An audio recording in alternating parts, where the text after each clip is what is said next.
Welcome to Crikey Cast, where we rewatch the episodes of the Crocodile Hunter and break it down for you. And hopefully you love Steve Irwin as much as we do. Welcome to Crikey Cast episode 4. Episode 4! Today we are watching an episode called Sleeping with Crocs, Sleeping with Crocodiles. Yeah, we are trying to track like where the episodes land naturally, but as we've explained, it's kind of hard to tell. So we're leaving Hollywood. Yeah. We're back in Queensland, and this is more of your regular scheduled programming. Yeah, the way that the history of the Crocodile Hunter is, it's really hard to see or even stream early episodes because so many of them were VHS, and this is before the Australia Zoo, when they had the Queensland Wildlife Park and Refuge, and it's technically after the pilot, I believe, but before the last episode that we happened to watch. So we're kind of jumping all around. Yeah, which is okay because these happened so long ago. It doesn't really matter. But Truth. It is called Sleeping with Crocs if you go to the Reddit post and want to see which one we're talking about. Yes, we'll put the link to it below. So before we get started, Eric, I wanted to talk a little bit about Terri because we talk about her a lot, obviously. She's the other half of this whole thing. We love Terri. But we don't always know much of what we're saying about her. But we don't know a lot of her backstory. And I know we're also learning about Steve, but he's the main. Everybody gives Steve his flowers. Yeah. But Terri doesn't always get her flowers. So I did a little research on Terri, and this is just a little. I'm going to do more, and we'll probably do an episode about it. But here's what I found out so far. Terri was born in Oregon. Great. I think we got that from the last episode. Oh, I forgot already. Yeah. I guess we didn't know she was born there. We knew she lived there. Well, she was born there as well. When she was 22, she started at an animal rehabilitation center, which is how she met Melina the cougar. Oh, okay. So she was into animals before Steve, which makes sense because she clearly knows her way around. It would be crazy if she didn't like animals and then she was like, I'm going to date this guy and then jump on my Crocs. Entire personality. Yeah. No. She met Steve in 1991, so we were just born. She was touring rehab facilities around the world, and literally less than a year later, they got married. Damn. So they fell quick in love, fast in love, and sealed the deal. All the kids nowadays are on Hinge. They're on Tinder. What you really need to do is go around the world to places that you want to see. Is that what we're saying? Yeah, I think what we're saying is if there's something you enjoy and you go and pursue it, hopefully you'll meet somebody along the way. True that. That's how we met. That's what we did. Yeah, we met in an improv theater. We both like comedy and we met at a comedy theater. So There you go. I was traveling around the world. I grew up in Oregon.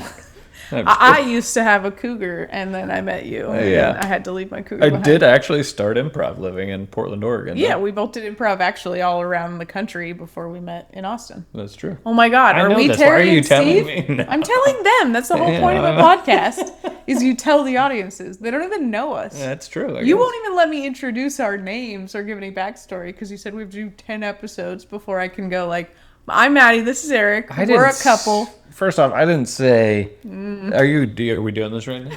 We doing this right now? Seems like we are. Oh yeah, I didn't say we couldn't introduce ourselves. You never even want to talk about the intro. I wanted to go. My name is Maddie. This is Eric. We met. We both owned Steve Irwin action figures, which we found out on our second date, and that was one of the things that we loved about each other. And you were like, save all that. Let's just get into the podcast. Okay, I said that on the first episode. Well, here we are, episode 4, and now 10. you know more about us. Fair. So anyway, that's how we fight. Just kidding. We actually got this podcast so we could fight, and we were like, let's pick a niche thing to fight about. Talk about. Yeah, the most positive show ever. Her dad, this is really cool. So Terri's dad was a long haul trucker, and what he really loved doing was finding injured animals on his drives and bringing them home and rehabilitating them. That's cool. So that's how her and her siblings, I don't know what her siblings do, but they got into animals through her dad. She then started at Cougar Country, which was a rehab facility, and it had 300 different animals coming and going each year. So a lot of American wildlife. She then went to an emergency vet center where she worked for a while, which is why we see her do some things like strap on a stethoscope and, I don't know, mention medicine. She like has a little bit of bad experience as well.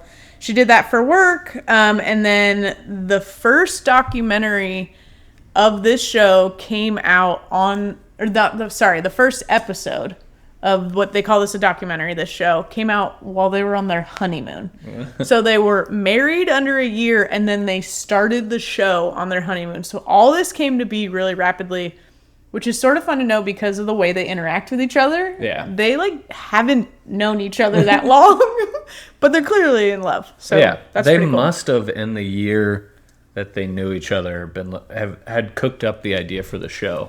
Where she was like, we've got to turn this into a documentary. Or he had it going and fell in love with her and was like, you have to do this with me, and it's better for viewers if there's a woman. I don't know if they actually thought about that in the 90s. Yeah.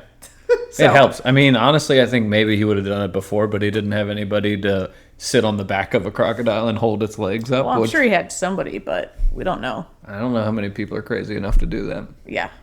Fair. Anyway, so she also, so there's more to Terri as well, but there's a little recap. And she also wrote a book called My Steve, which at some point I will read, and I will give either a small or a very long, intense, why wouldn't we do a whole episode in-depth episode about the book My Steve, which I think will be very fun to hear from her side. Yeah. So there's my update on Erich and I, Terri and Steve, and... we can jump into this episode. Cool. All right. So, first shot. Terri and Steve are in bed. Again, this is now the second time we've seen them in bed. This time, they're under the covers. They are still in their crocodile clothes. Yeah, it's not confirmed, but I think they had just done it. Living with animals is part of our job. Living with crocodiles is the art of staying alive. Sleeping with crocodiles is part of the art. You get a whiff of that. Yeah. No. it's implied. And the camera's kind of doing this thing where it's acting like it's a snake, and they're saying like, or I think snake, but it could have been any animal. It's kind of like dodging back and forth, and they're saying like, it's hard to sleep when you live in a rehabilitation park, or what do they call it? A refuge. Yeah. And when there's crocodiles everywhere, and then it jumps to a shot of a crocodile going, ah! So they're trying to set up that a crocodile is in their bedroom. Yeah, I will say that they do a good job. It's interesting the way they do it, where it's like pre-tape things like this clearly isn't real. They set it up and they're like, oh, this adds to the storyline. And then you see very real scenes of them wrangling crocodiles. So It is like, yeah, they art it up a little bit with the way that they're producing it. And then the moments that are real are so real that it is kind of nice that they do these little things. I think it's fun because, like our podcast, which is always changing and hopefully always getting better, they are also sort of experimenting with their intros and how they shoot this and the way it looks. So we're on the same trajectory. We are just like Steve and Terri, and our show is just like the Crocodile Hunter, and the parallels are insane. Next episode's going to start with a video of us in bed. Yes. Which, if you only listen, it's going to be weird. Also wild because this week I wrestled an alligator to its fucking knees. So I don't remember that. Okay. Nice of you to say alligator, though, because that's what we got in the U.S. Well, I did, because, yes, this is a very alligator-heavy episode. Yeah. So, first scene, I don't know why I forgot the word for scene. I don't know. Probably because I had half a shot of vodka. Is that Steve is cleaning a bird cage of these large birds with these, like, helmet-looking horns. They're, like, really hard, big. They're almost like a rhino horn, but they're not pointy. Yeah, it looks like a dinosaur, like an ostrich dinosaur. Yeah, it does. It looks like an ostrich with a blue head, a dinosaur top. And they're called cassowaries. Cassowaries. There you go. And this one's name is Stomp, which I love. Yeah. One of my favorite comedy jokes is always to talk about the show Stomp because nobody references it or remembers it. And so I love the name Stomp. I feel like if we got a puppy, we should name it Stomp. Yeah, no. Oh, swing and a miss. I will say, if you watch this, though, we'll put a photo of what they look like. You've got to see what it looks. The cassowary? Yeah, I was confused. It's like, I've never seen this before. And they say it's from North Queensland, so they're an endangered species from Australia. And I think without watching this, you would rarely even see one, you know? Yeah. And like most big birds, but also I was a little surprised, they're angry, and it starts chasing Steve around its pen, and he launches over a fence to get away from it, and you get this nice slow motion cut of its long talon almost getting Steve in the arm or leg or something, and we get this like freeze frame shot of him after he jumps off the fence, and he is rocking. What's he rocking? Oh, a sweet mullet. The sweetest mullet. Very naughty. Gee, I'd sooner get in with a crocodile to tell you the truth. These big birds.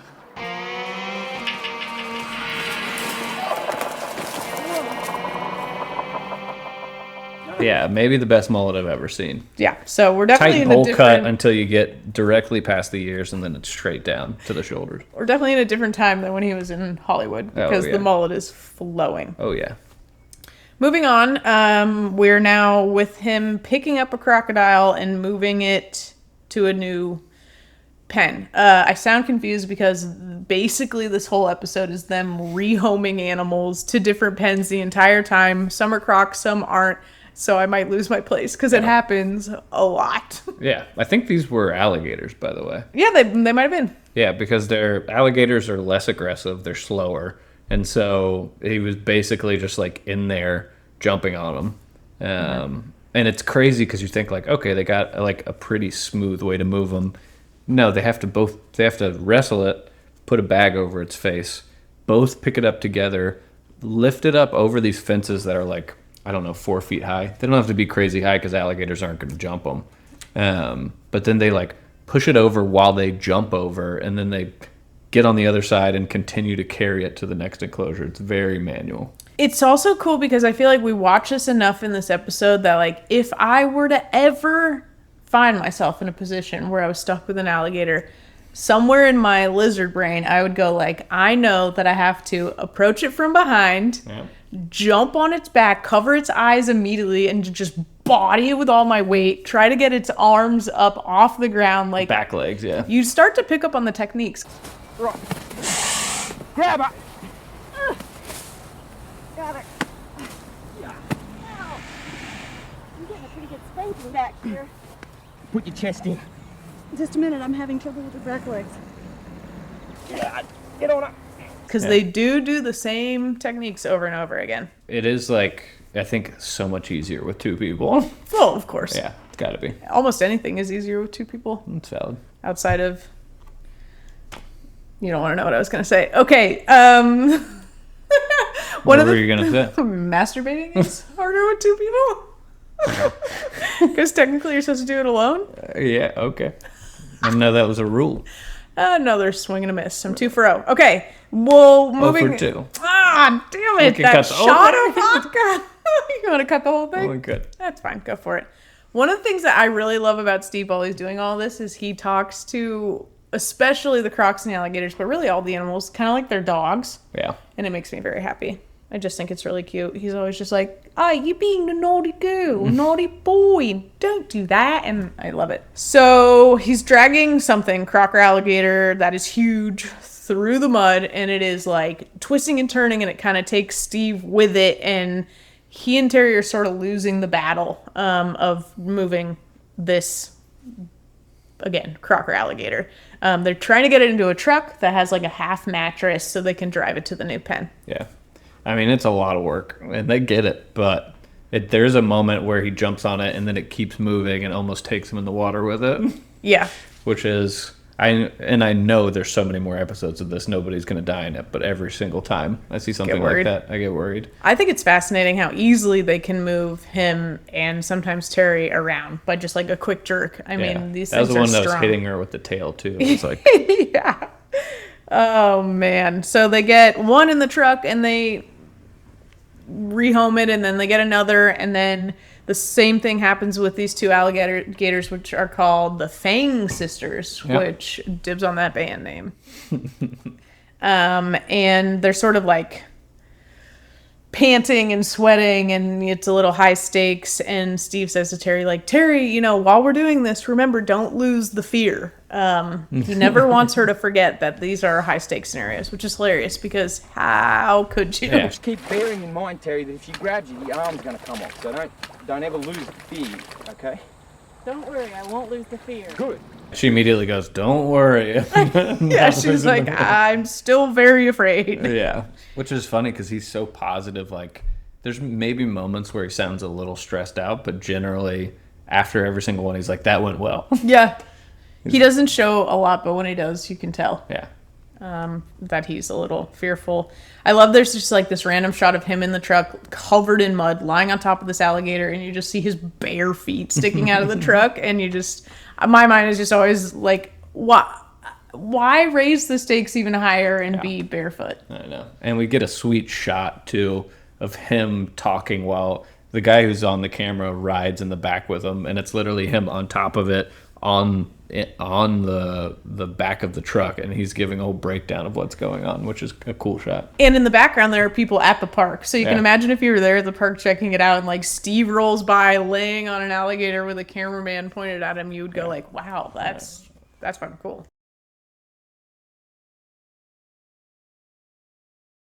Yeah. We then get a little shot of Terri and this little baby kangaroo named Joey, which is also a baby kangaroo. Yeah. So they didn't really do much for the naming there. Well, they're going to release it, so, you know. Maybe they didn't want to get attached. You don't want to give it a cool name if it's got to go back out in the wild. Apparently, in one of the episodes that we haven't watched yet, or maybe don't have access to, they find this little Joey out in the middle of a road, and they figure out that it's alone. So they take the Joey with them, and Terri takes care of it, mothers it, and we get a little shot of her kissing it on the face. And I wrote down bucket list. Kissing a kangaroo. Cool. Gotta do it. Gotta do a it. baby kangaroo, not a big grown. No, they're scary. The big ones can be scary. So then we sort of get like a bunch of different shots of a bunch of different animals, and you can tell they're kind of like filling, they're kind of like covering. There's a spider and a goanna and an iguana. Yeah, there's 2 Goannas fighting over a piece of meat. We're doing a lot of feeding. Yeah. So we're seeing how they feed all these animals, which seems like such a, I mean, it is a full-time job, if not more. But they're going around, they're like throwing chicken to these Goannas. The Goannas are fighting. Steve comes in, breaks it up. I know, one of my favorite things, and I see a lot of these clips on TikTok, are like of Steve breaking up fights of his animals in the refuge. And I love these 2 Goannas are literally both latched onto a piece of chicken, pulling at the same time, and he's just like, "Oh, naughty girls," and he comes and like pulls and talks them through it, and then they like, I don't know, figure it out. And I'm always just something about it just makes me so happy when he convinces animals to stop fighting. And they're not even fighting, but you know what I mean. You're not fighting there, are you? Come on. Naughty boys. Naughty girls. You're very naughty girls. Come on now. Break it up. There you go. That's funny. Super cute. The iguana that they show is only apt to eating while perched on Steve's head. Yeah. So it's hanging out on the mullet. I don't blame him. If I could sit on the mullet. Talk about party in the back. A whole fucking iguana. And they're feeding it grapes. Yeah. Steve's happy as a clam. Of course, he's got an iguana on his head. Yeah. Cut to the park again, and now we have a live audience, and we're watching Steve doing a feeding show. Yes. And by audience, we mean 12 people standing up against a fence 5 feet behind him and an enclosure feet away from Crocs. There weren't as many people in the world back then, and also Queensland's a smaller place. Queensland is a smaller place. Well, yeah. But also, it's early days. That's true. There weren't famous people, you know. And they're throwing dead, euthanized, live, whole chickens to these crocodiles. Dead, euthanized live, I think is... Dead, euthanized, whole chickens. Yeah, they're is dead. What I said. Yeah, they're not alive. I know. Dead, euthanized, whole chickens. Yeah. Did I say live? You did say live. Earlier. No, I think I said dead, euthanized, whole chickens. Okay, we can go back and look at the tip. Cut it out. I wanted to tell you that when I used to work in food rescue in Texas, we would give our spoiled meat to one of the zoos, and I actually got invited to go to the zoo one day and watch them feed the crocodiles the spoiled meat that we provided them. That's great. Spoiled meaning no longer for human consumption, not bad for the crocodiles. But a crocodile could handle it. It's got a ancient tummy, you know? I don't know. I actually don't know. Yeah. But they weren't going to make the Crocs sick. But I got to go to one of these shows, which was fun. That's awesome. They were nowhere near as big as these Crocs, and there was nobody like Steve around, so it wasn't as cool. So next, I wrote down real quick, why is Steve, it's a question for you, for all of you, for anybody listening, for our dog over there. Why is Steve called the Croc Hunter and not the Croc Savior? Ooh, because he's not actually hunting them. He's trying to save them. Yeah, he could be called the Crocodile Rehomer or the Crocodile Rescuer or the Crocodile... Wait, I had another one. Oh, God! It's Crocodile Sweet Talker. Ooh, Crocodile Whisperer. That's what I meant. Well, yeah, it is funny because if you heard it for the first time, you'd be like, oh, he goes and hunts and kills crocodiles. Maybe it's just a way... when we hear them talk in Australia, their slang is so much different. Hunt might just mean go look for rather than actually kill, which is probably the easy one, but good call. I'm with you there. It's a good pull. It's interesting. Something to think about. I've never seen them hunt anything except for that wild boar that they they tracked down and had Suey just going to town. I'm sweating already immediately just thinking about that episode. We get a shot of some turtles eating under the water. Oh, this is really cool. We learn about how turtles eat. Yeah, these were red-eared sliders, which were from North America, weirdly. I don't know how they were out there. But they were feeding them meat, and they would grab the meat, go underwater, eat it, and then come back out and spit out water. So they don't ingest all the water. They just eat the meat and then, cool. Basically regurgitate the water. Yeah, and they show just a little bloop. A little bloop. Yeah. It's pretty cute. Mm-hmm. I love how positive this podcast is, and I absolutely love the show and what we're doing and Steve and everything, but I gotta be honest, I did write down at this point, bored. I was a little... You didn't like the red ear sliders? I thought the red ear sliders were ripped. So much action that, after meeting a spider and iguana, and then the turtles and the kangaroo, I was missing a little of the action. So I was getting a little... You Gen Zers in your attention span. What? I just said I was born in 1991. Gen X. Whatever 1991, I am a millennial. Yeah. Unfortunately for me. Then we get a shot of a snake eating a dead mouse. Which was crazy. Awful. Maybe the most graphic thing I've seen. Horrible. Yeah. Hated it. And then a nice father and his child, father's name is Mark, child's name was not disclosed, call because they have a snake at their house. He also gives the caveat that since they're kind of in a rural area, people will call them and know them when they have wild animals that show up. He said it's a lot of raccoons, but basically they work as exterminators, but they don't kill. They just go pick it up and put it somewhere else. But it could be a raccoon, could be a snake, whatever ends up in people's homes or on their porches. Okay, so a lot of times it's possums, but sometimes it's a snake. And there's this great moment where there's a porch that they're looking for the snake on, and the dad goes it's in there. And there's all these little golfing little kid toys, and Steve grabs one to try to find the snake under this mat or something, and he looks up and he's like, do you mind if I use these toys? Which I thought was cute. Yeah.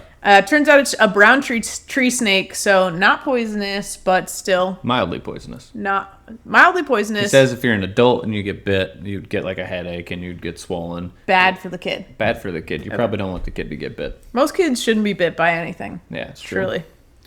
So there's another really great moment, which I love. So Terri has this pillowcase, and she's holding it out for Steve to put the snake in, and Steve grabs the snake, and she goes okay, let's put it in the bag, and Steve goes, well, let's take a look at it. And he starts showing Mark and the kid and letting them ask questions, and I just thought it was funny. She's still the one who's okay, still a little scary, let's go, and he's let's take some time and check out the snake.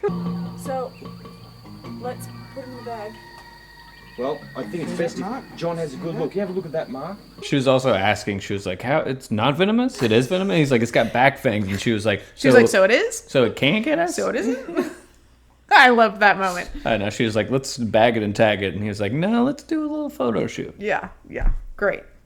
We go back to the park because an albino shingleback lizard has a wound. Yes, it needs stitches. If you don't know what that is, joke's on all of us, because neither do I, and this thing is so weird. It looks like a dinosaur. It looks like a dinosaur that's 6 inches long. Yeah, and the tail is like a nub. It looks like its tail got chopped off permanently. It's like a docked, weird dino tail. Yeah, crazy. So the vet is stitching up the albino lizard, and we get to sort of watch the stitches go in, which is great.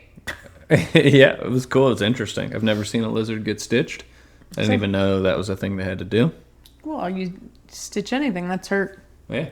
They said that they were storing it at like pretty low temperature to keep it healthy, and then after they stitch it up, they put it in higher temperature and give it sunlight to make sure that it heals right.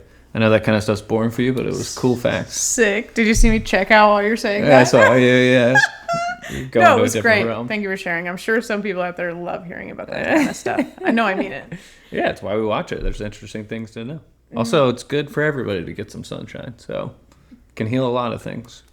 Yeah, definitely. Agreed.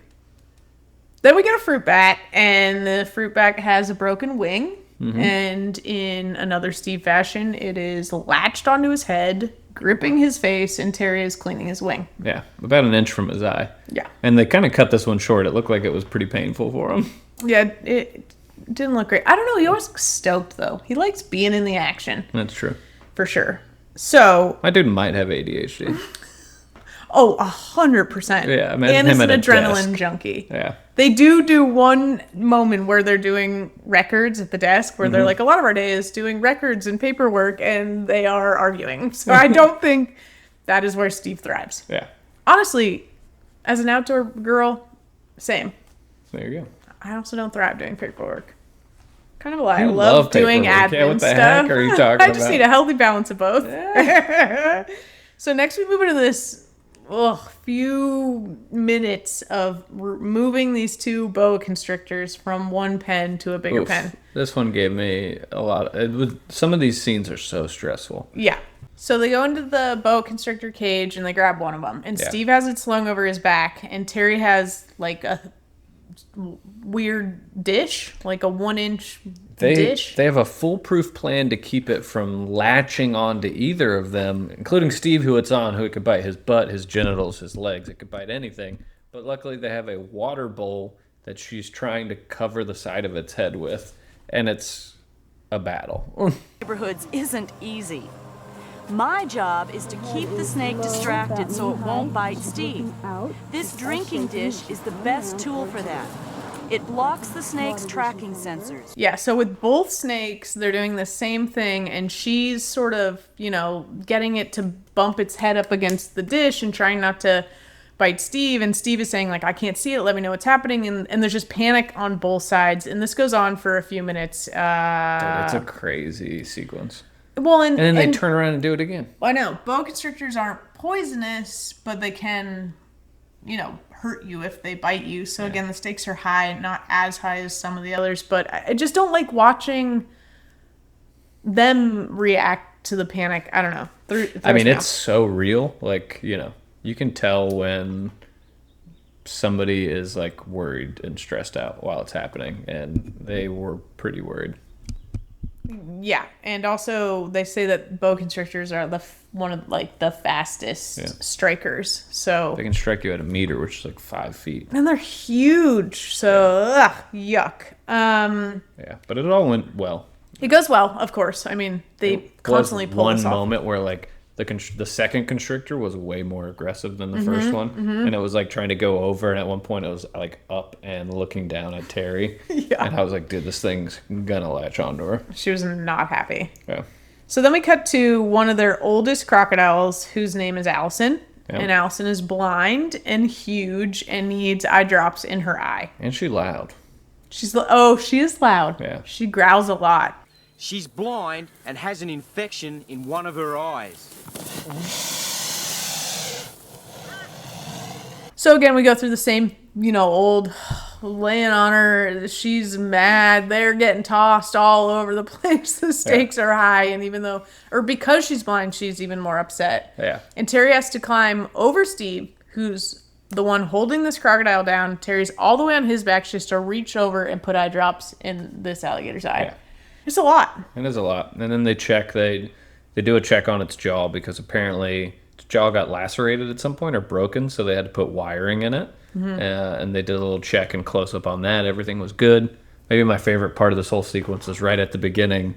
They're in a pen. They're dressed like they normally are, but Terri has like a doctor's stethoscope, and Steve's asking her why, and she's like, I just want to make sure she doesn't have a cold or anything. And so like the whole time she's wearing a doctor's stethoscope, which is Funny.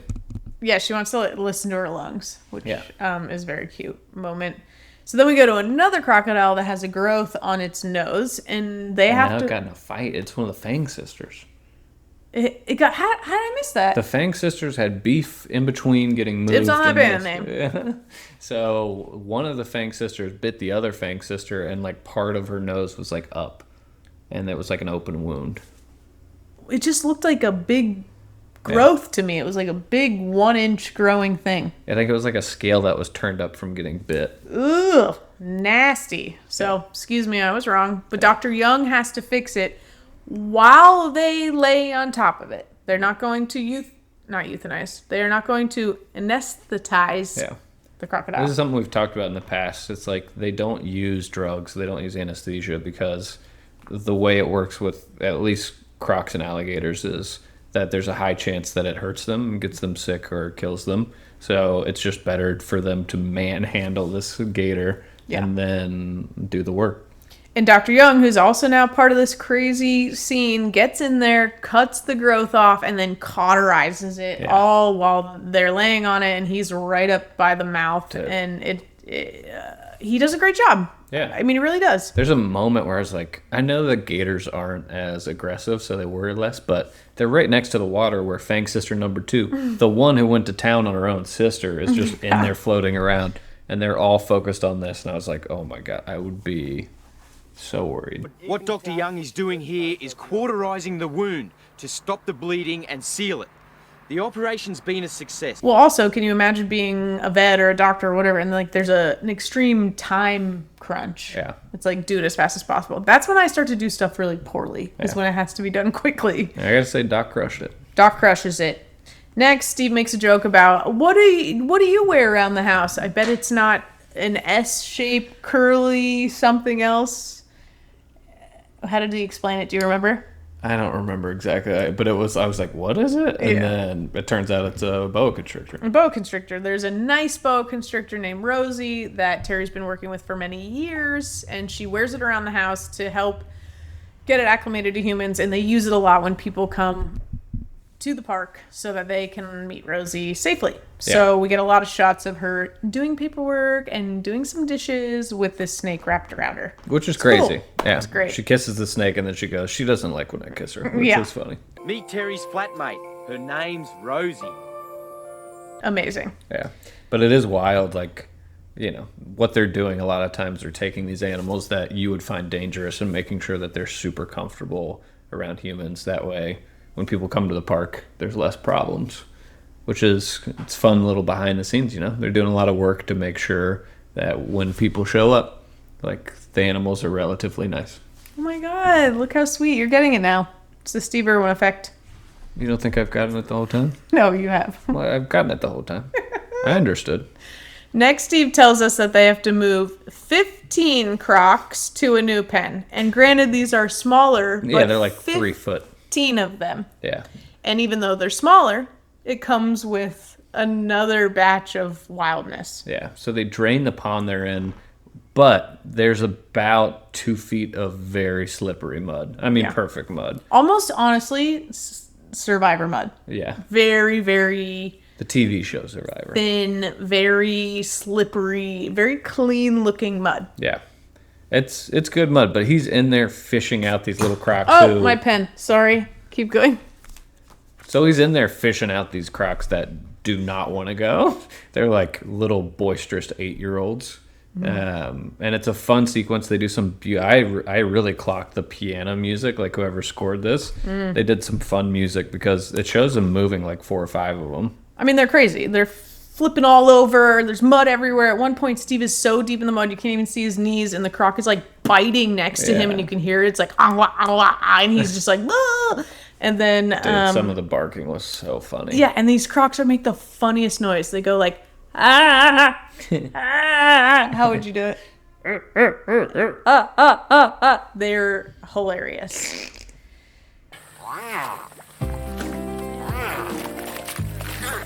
I wrote down mud montage because they are seriously covered, and I wrote down who does their laundry. Yeah. How the F? I don't know why I ever swear. Am I allowed to swear on this podcast? Yeah, you can. Why the fuck? How the fuck do they wash their clothes, dude? Dude, You 4 can't just episodes throw- in, you didn't even know you could drop an F-bomb. Well, I don't know. I keep saying F because I think that it's a children's show, so I think our podcast is for children, but I hope not. Our podcast is Nothing for against nostalgic children. 35-year-olds. Hell yeah. What up, my players? Just kidding.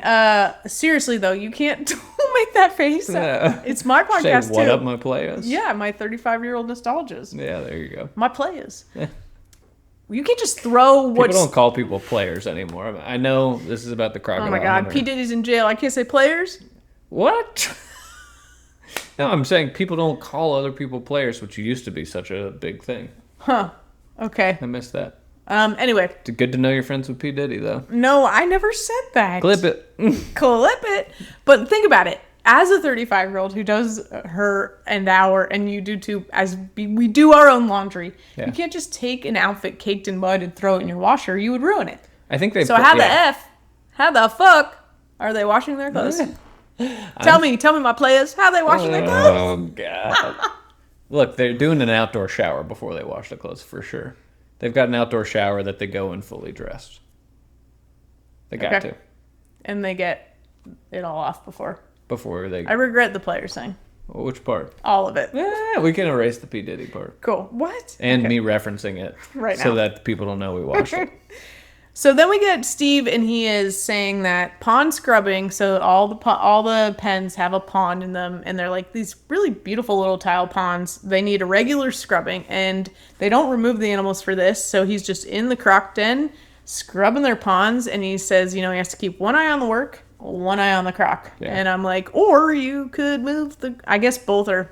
I high had stakes. a note on this scene. Yeah. He was saying when I'm in there, the person they showed was not him, and they didn't show that. Those were arms of a different worker. Yeah, so Yeah. he was like, "I do this," and I was like, "Dude, are you doing it?" No, but he can't do it all the time. I know. It's a big park, so of course, yeah, they have higher I help. get it. It got brushed under the rug, but that was my one qualm with that scene. That's fair. I mean, it was somebody else's arms, and honestly, hey, to that guy, you're killing it. I don't know. Well, I'm docking this episode a half a crikey Totally fair. on the scale. I'm putting it up a crikey because the next shot is Steve with a lawnmower and Sui running by him with a full rake in her mouth. Yeah, it was a great A shot. full-blown rake, and they're just off to do yard work, and it is the Yeah. cutest thing of all time. Yeah, he does a funny little, you might ask yourself how the grass stays so green and edged in all the crocodile pens, and we get an incredible montage of first him and Sui running, but then him with a push mower in every single croc He and looks alligator so pen. happy. Yeah.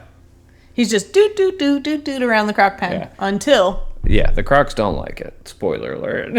So there's some where he's like going around and they're not giving him problems. And then we have a beautiful scene where he's way in the back across the water and there's a huge croc up against the fence and he's getting close to the water. It sees him, it goes in, and then it swims across and then it comes up and starts trying to bite the mower to get him to stop. Yeah. And he actually panics enough that he falls over and tips the mower over. Yeah, and it gets a little bite of the mower wheel, which was crazy to see. And then he jumps right back in the pen and he's right back to mowing.